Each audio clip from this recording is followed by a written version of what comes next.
Right, so this is going to be just kind of a loosey-goosey sort of video where I just want to talk about, a little retrospective on the books that I've read so far in this A to Z series. So, I'm not going to script anything. If you want to see the specific videos on each book, you can find them on the channel. So this is just going to be kind of a, what do I think, and do I still think the same things, having read, more books, sort of thing. So, if you like this, then I'm very happy for you. You can see cat for scale.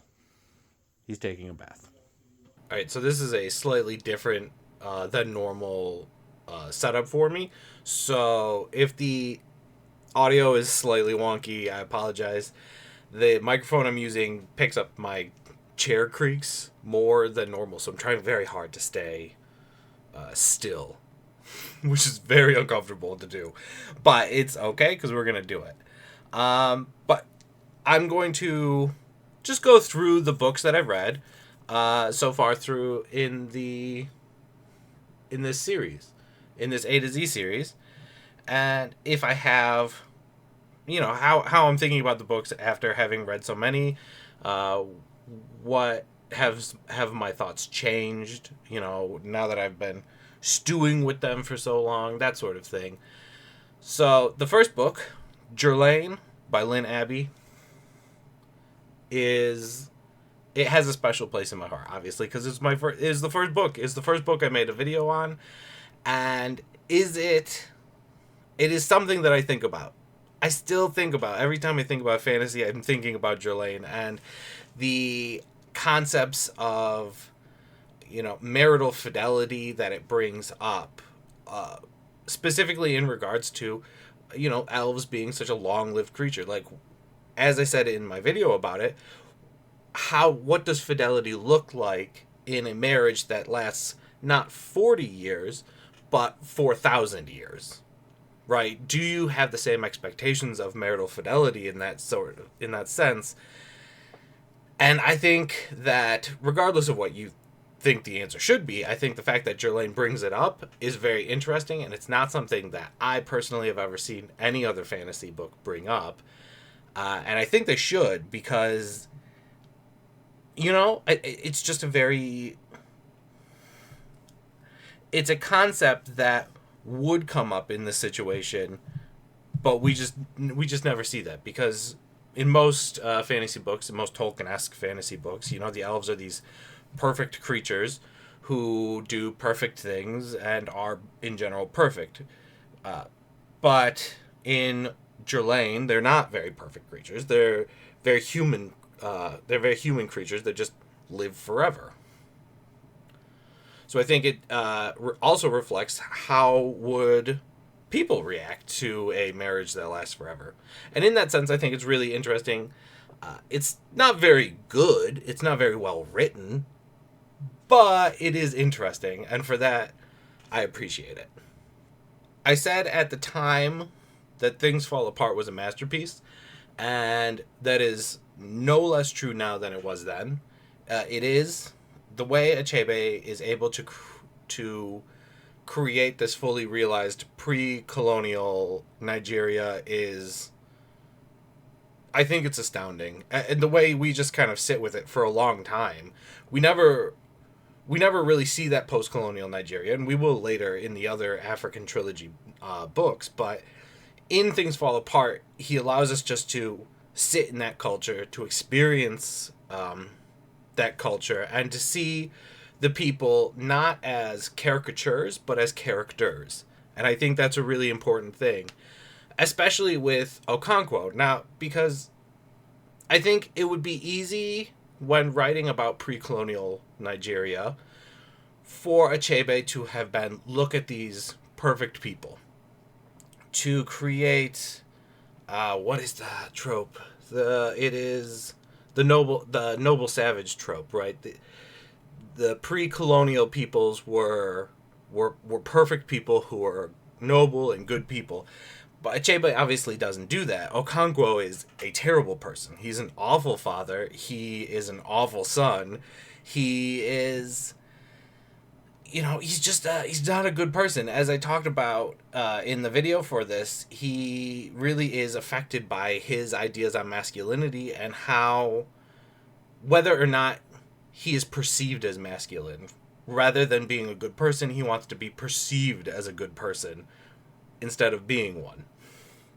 And I think Achebe, rather, in writing Okonkwo as this kind of awful person and still making us sympathize with him, still making us sad that his world has fallen apart, despite him not being a great person, despite that world not being, an idealistic world, we can still see the sadness in its destruction.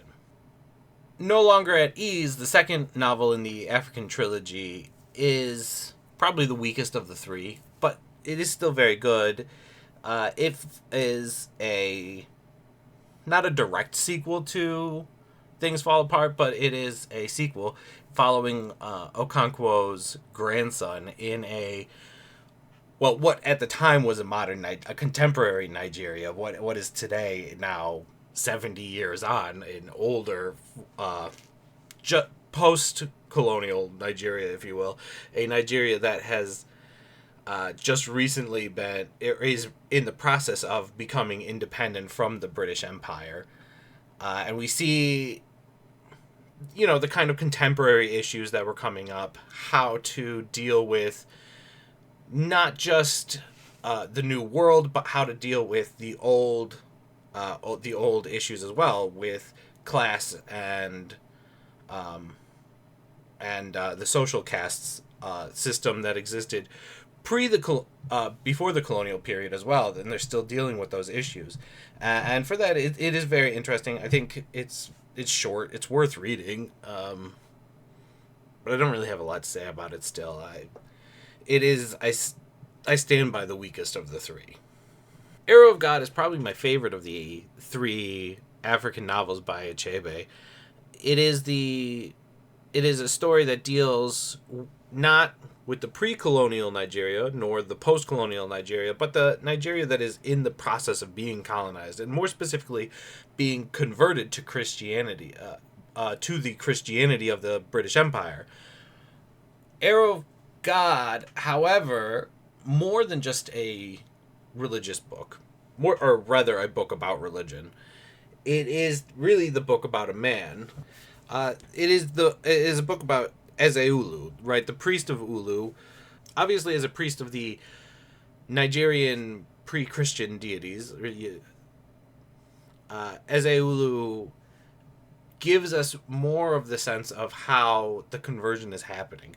In No Longer at Ease, we saw a very Christian Nigeria, but in Arrow of God, we haven't gotten to that point. We're seeing people rapidly convert often, but it hasn't quite happened yet. What's interesting about Ezeulu, however, and Arrow of God, is not that it shows the benefits of Christianity. It doesn't show us a Christianity that is objectively better for the Nigerian people, nor does it show us the traditional African religions being worse. It really shows Ezeulu as a flawed character, similar to Okonkwo, although not quite as overbearing, maybe, but certainly not a perfect man.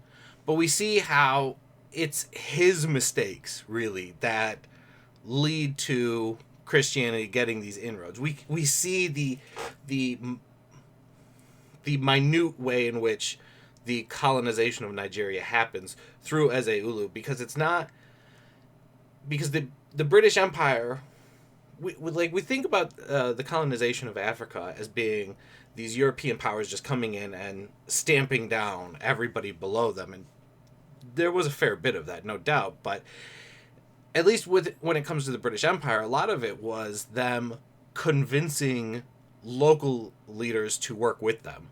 And Arrow of God shows that process of convincing different local leaders at using local squabbles again to create the British dominance. And I think that's really fascinating. I think Arrow of God is my favorite of the three to this day. And it's it's the one I'm most likely to reread. And in fact, I would reread it. I really do like it, and I think you have to read Things Fall Apart because it's like the quintessential African novel. But I do think Arrow of God is Achebe at his best, at least as far as I am aware of it. I haven't read, outside of the African novels, I haven't read Achebe, but of the three, I think Arrow of God is his best work. I'm looking at the time of this recording and realizing that we are not making as good a time as I was hoping. This is going to be a forever recording if I don't speed up. So, Call Me By Your Name. Book that is special to me. It is, as far as I'm concerned, the quintessential beach read. It is a beautiful book about romance between two men in a time in which, that was not looked down. It was looked down upon.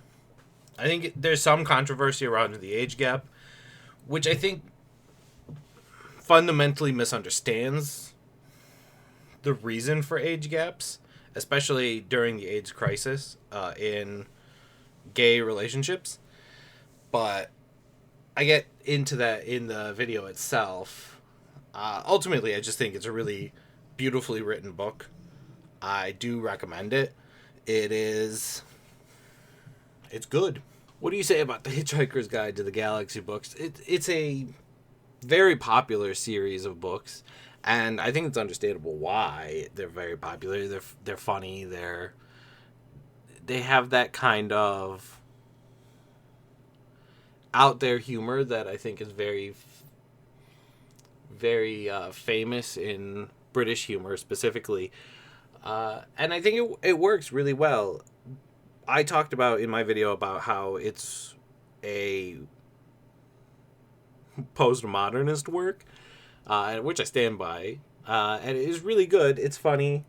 Unlike most people, I do think So Long and Thanks for All the Fish is actually a really good ending to the series. Mostly Harmless is pretty terrible.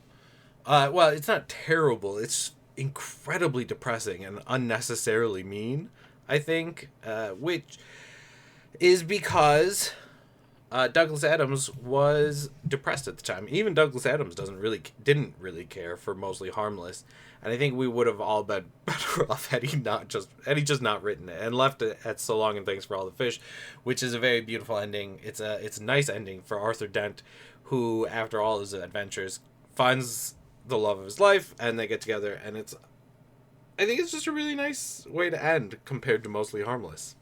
So if you're going to read them, read the first four and just don't touch Mostly Harmless.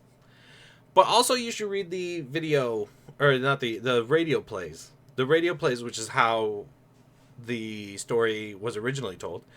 And you can find those online. They're pretty good. I'm fine with the books. I think the books are easier to read and to consume if you're not a radio play person. But if you are into audiobooks, then the radio plays would be perfect. I hate the Goblin Emperor. I still hate the Goblin Emperor. And the more I think about the Goblin Emperor, the more I hate it. I cannot comprehend why people like it. Don't get me wrong, I do understand why people like it. They like it because they don't think about it very hard. And if you don't think about the Goblin Emperor very hard, I think it's a very nice book. It's a very sweet book. It's a very quaint book. It's a very easy to read book. However, if you do think about it, for even a tiny amount of time, the cracks really start to appear. This is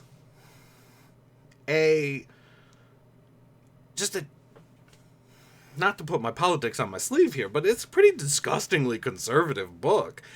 At one point, they discuss how they're committing a genocide in another country, and they're just like, should we stop doing that? Whatever. Sure, why not? I guess, fine. We don't have to worry about it too much, though. Don't think about it. And that happens throughout the novel. Things like that happen throughout the novel, where you just find out that the country that Maya is ostensibly ruling is doing all of these horrific things, and Maya comes in and is like, well, maybe we should stop, but he doesn't actually do anything to stop it. He doesn't change the system that is causing the harm. I think this is most obvious with the factories. So Maya becomes the emperor because a communist group assassinates his dad and his brothers, leaving him the only heir to the throne. And the communists are portrayed as being bad people. It was wrong for them to have done the assassination. Except when we find out what the living conditions are in these factories, children are dying, women are being thrown out of their houses, people are being crippled and then left to starve. It's a truly horrific way for these people to be living, and you start to think, actually, it makes sense that they would fall into political violence because their lives are horrible. Of course they're going to be violent. But they're still portrayed as being wrong. I know you're being killed, but how dare you kill one of your betters? And I just think that's an absolutely psychotic message for a book to have. And I cannot respect it. I do not like this book. I do not like it at all. I cannot see how anybody could like it if they give it much of a thought. So I'm going to leave it at that. I don't want to get too spicy about it. Although I suppose it is too late for me not to get spicy. Purple Hibiscus by Chimamanda Ngozi Adichie. Great modern feminist retelling of Things Fall Apart. It's really well done, especially for Adichie's first novel. I think it is particularly impressive that she took on Things Fall Apart the way she did. And not to toot my own horn there, but a lot of the things that she brought to light about Things Fall Apart are things that I talked about in my video. The ideas that Okonkwo is not a great person. And in this, I believe his name is his name Gabriel in this? I'd have to... I'll look it up. I'll put it in the thing. In my notes. But, the sexism, the misogyny, the desire for outward power at the expense of your own family's terror, I think are things that she talks about. And I think the reason she brings them up is because it's very easy to fall into the trap of thinking that Okonkwo is a good person, is an admirable person, rather, I should say, when reading Things Fall Apart, and he's not. And I think Adichie in Purple Hibiscus brings that to light and really refocuses the fact that Okonkwo isn't a good person, or the Okonkwo character is not a good person. And to that effect, I think it's a very good novel.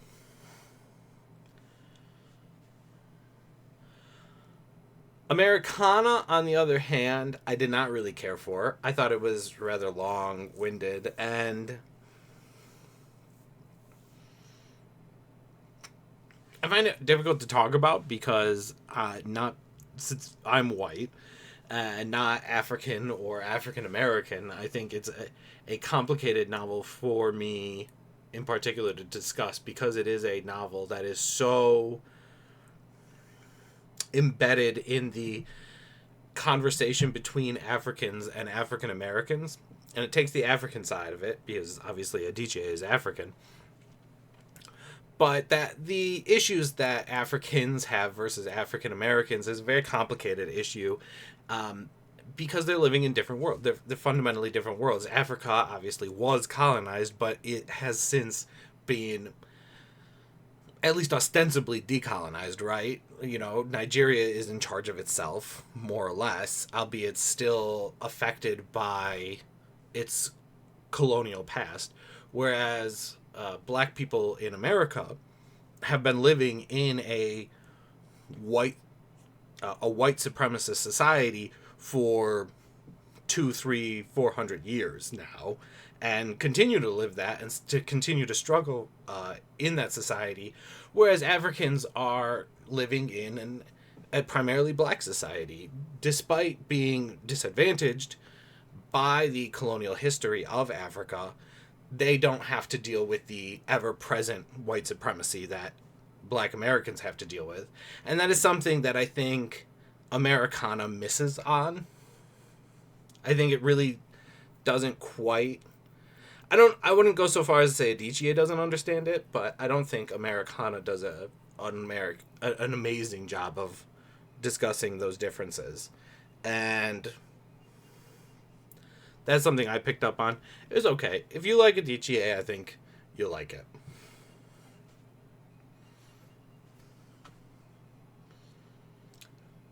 I have almost nothing to say on Aesop's Fables. I didn't have anything really for my video on it, so they're fun. They're fun to read. That's pretty much it. They're more of a. I would consider them more of a resource to be used, which is historically how they were used. They were used as something to be like to sprinkle in your speeches as a form of rhetorical device, rather than stories that you would necessarily sit down and read and listen to.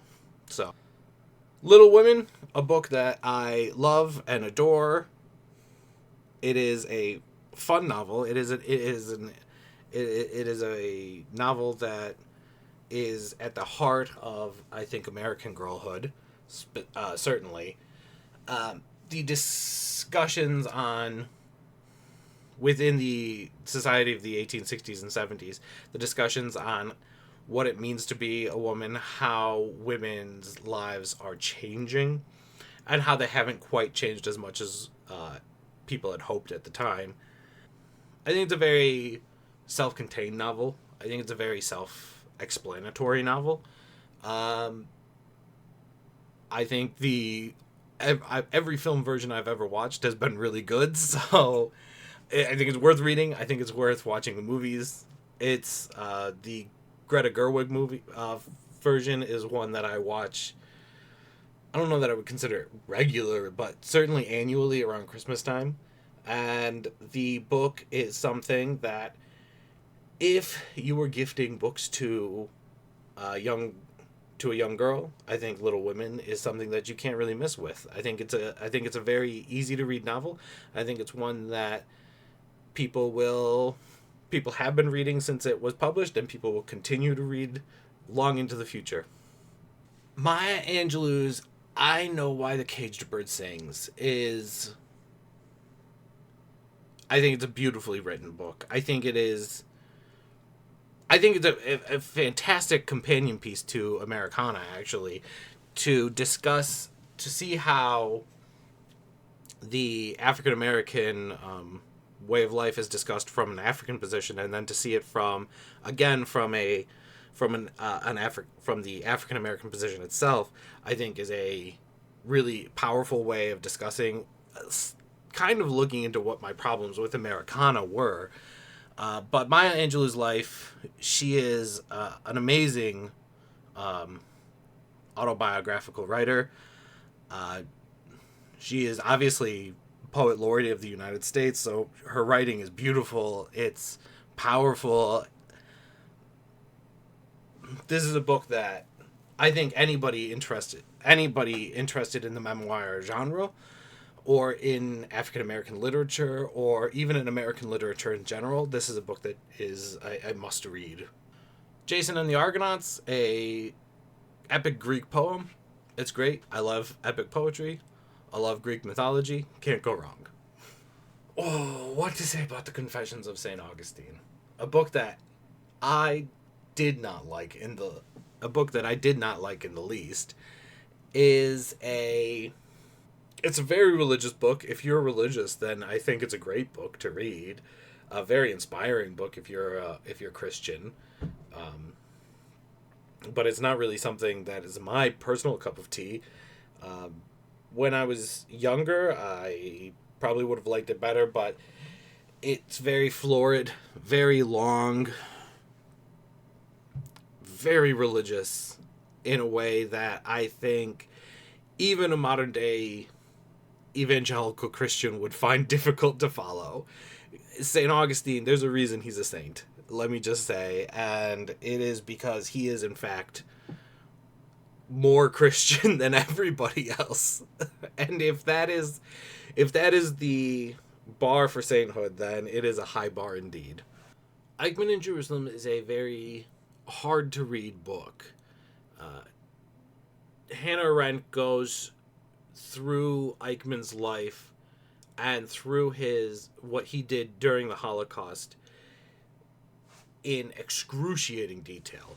And the reason that she does this is because of the importance of the Holocaust, because the Holocaust is so important that she feels that it is of the utmost importance that we understand his role in order to prosecute him correctly. The Israel prosecution blamed him for the Holocaust.